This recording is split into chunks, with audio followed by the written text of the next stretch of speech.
अच्छी फसल में बहुत बड़ी बाधा है हल्दी गांठ, कांगियारी या कंडवा रोग। ये रोग हर एक किसान के लिए चिंता का विषय बन जाता है। ये रोग फसलों का बहुत बड़ा शत्रु बन गया है।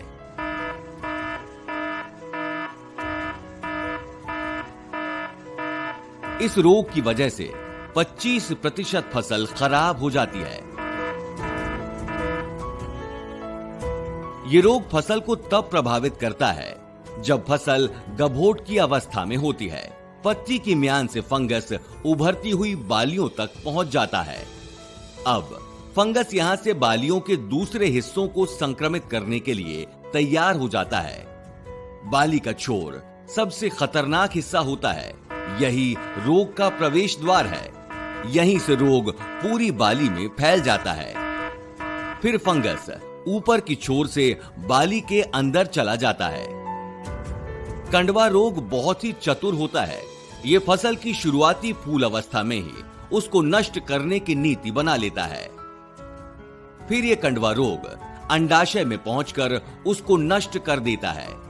अंडाशय के साथ साथ योनि छत्र, पालियां आदि रोगाणुओं से प्रभावित हो जाती हैं।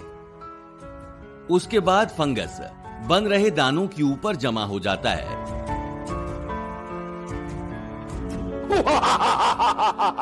और उसकी सारी नमी को सोख लेता है। अब फंगस से एक गेंदनुमा आकृति बन जाती है। इसे कंडवा भी कहते हैं। अंत में अंतर बीज भी क्षतिग्रस्त हो जाता है, जिससे पूरा धान प्रभावित हो जाता है।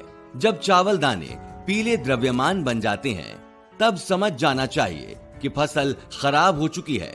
ये कंडवा पहले तो बहुत छोटा होता है, बाद में ये 1 सेंटीमीटर तक बड़ा हो जाता है।